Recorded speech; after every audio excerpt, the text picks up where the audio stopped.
Kiai Ageng Tarup atau yang terlahir dengan nama Said Ibrahim, diperkirakan lahir di awal abad 14. Ayahanda beliau adalah Syekh Maulana Malik Ibrahim atau yang sering disebut Sunan Gresik. Kiai Ageng Tarup mempunyai istri yang bernama Nyai Nawang Wulan dan dikarunia anak yaitu 1. Nawangsi atau Syarifah Sufiyah. 2. Nawang Sasi. 3. Nawang Arum. Nasab Kiai Ageng Tarup beliau masih keturunan dari Rasulullah Shallallahu Alaihi Wasallam, dengan silsilah sebagai berikut. 1. Nabi Muhammad Rasulullah Shallallahu Alaihi Wasallam. 2. Sayyidah Fatimah Az-Zahra Ali bin Abi Thalib. 3. Al-Imam Al-Husain. 4. Al-Imam Ali Zainal Abidin. 5. Al-Imam Muhammad Al-Bakir. 6. Al-Imam Jafar Shadiq. 7. Al-Imam Ali Al-Uraidi. 8. Al-Imam Muhammad An-Nakib. 9. Al-Imam Isa Ar-Rumi. 10. Al-Imam Ahmad Al-Muhajir. 11. As-Sayyid Ubaidillah. 12. As-Sayyid Alwi. 13. As-Sayyid Muhammad. 14. As-Sayyid Alwi. 15. As-Sayyid Ali Hali Kasam. 16. As-Sayyid Muhammad Sahib Mirbat. 17. As-Sayyid Alwi Amil Faqih. 18. As-Sayyid Abdul Malik Asmatkan. 19. As-Sayyid Abdullah. 20. As-Sayyid Ahmad Jalaluddin. 21. As-Sayyid Husain Jamaluddin. 22.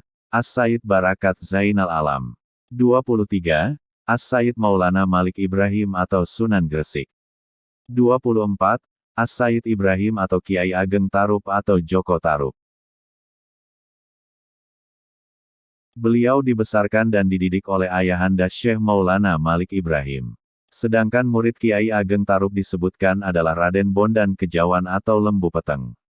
Seperti kebiasaan para wali-wali Allah terdahulu, ketika anak atau murid jika sudah berusia dewasa dan ilmu yang diperoleh sekaligus dipahami, maka dianggap sudah cukup makan, dan selanjutnya akan diperintahkan untuk menyebarkan dakwah ajaran agama Islam.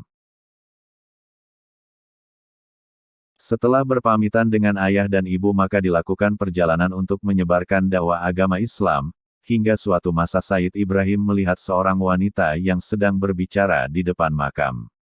Ternyata wanita itu Dewi Kasihan yang ditinggal wafat suaminya yang bernama Aryo Penanggungan, dan belum dikaruniai putra. Karena sayangnya Dewi Kasihan terhadap suaminya, walau sudah wafat setiap hari dia selalu menengok makam suaminya. Melihat keadaan wanita tersebut Sayyid Ibrahim merasa iba, karena hidup sebatang kara dan hidup sangat sederhana. Akhirnya beliau berpura-pura pingsan di dekat rumah Dewi Kasihan kemudian ditolong oleh perempuan tersebut. Setelah sadar dan menikmati hidangan yang disajikan, Said ditanya oleh wanita tersebut berasal dari mana dan mau kemana. Said menjawab bahwa dia sedang tersesat dan tidak tahu mau kemana karena hidup sebatang kara dan tidak mempunyai tujuan. Akhirnya Said diangkat anak oleh Dewi Kasihan dan diberi nama Joko Tarup karena desa yang ditinggali bernama Desa Tarup. Sosok Joko Tarup dalam waktu singkat dikenal oleh masyarakat sekitar dikarenakan selain wajahnya yang rupawan ternyata beliau juga ringan tangan. Siapapun yang meminta bantuan pasti akan dibantunya. Kabar mengenai putra angkat Dewi Kasihan yang konon wajahnya rupawan terdengar sampai di desa-desa sebelah. Masyarakat berbondong-bondong ingin menyaksikan kebenaran berita tersebut. Akhirnya Dewi Kasihan yang asalnya tidak punya harta benda apa-apa menjadi janda yang kaya raya, dari uluran orang-orang yang datang tersebut. Selain membantu Nyai Dewi Kasihan, kadang di waktu luangnya Joko Tarup sering berburu keluar masuk hutan. Setelah masuk di tengah hutan, Joko Tarup bertemu orang yang sangat tua. Joko Tarup diberi aji-aji tulup yang namanya tulup Tunjung Lanang. Tulup inilah yang akhirnya menjadi aji-aji sangat luar biasa, untuk Kiai Ageng Tarup atau Joko Tarup. Di waktu mendapat tulup tersebut dia pulang dengan cepat menyampaikan berita kepada ibunya, dan mengatakan bahwa di tengah hutan dijumpai seorang yang sangat tua, yang memberi aji-aji tulup kepadanya. Namun karena sayangnya, Dewi Kasian tidak memperbolehkan putranya masuk hutan, karena khawatir kalau dimakan hewan buas atau dibunuh orang yang tidak senang kepadanya. Namun karena Joko Tarub tidak takut apapun apalagi setelah mempunyai aji-aji tulup tersebut, maka Joko Tarub tetap senang masuk hutan untuk mencari burung. Sesampai di atas gunung, Joko Tarub mendengar suara burung yang sangat indah bunyinya, yaitu burung perkutut. Kemudian didekati dan dilepaskan anak tulup ke arah burung tersebut namun gagal.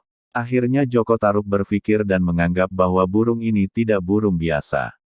Kemudian terdengar lagi suara burung dari arah selatan, didekati dan dilepaskan lagi anak tulup ke arah burung, namun tidak mengenai burung itu dan ternyata anak tulup itu mengenai dahan jati. Tempat yang ditinggalkan burung tadi sekarang dinamai Dukuh Karanggetas. Karena sedihnya Joko Tarub maka tempat yang ditinggalkan, sekarang dinamai Dukuh Sedah. Kemudian terdengar lagi suara burung dari arah selatan, didekati dari posisi yang strategis, maka anak tulup dilepaskan dan ternyata tidak kena dan burung terbang lagi ke selatan. Tempat tersebut sekarang menjadi Dukuh Pojok. Burung terbang ke selatan dan hinggap di atas pohon asam, oleh Joko Tarub dilepaskan lagi anak tulup ke arah burung tetapi terbang lagi ke selatan. Tempat yang ditinggalkan tadi menjadi Dukuh Karangasem.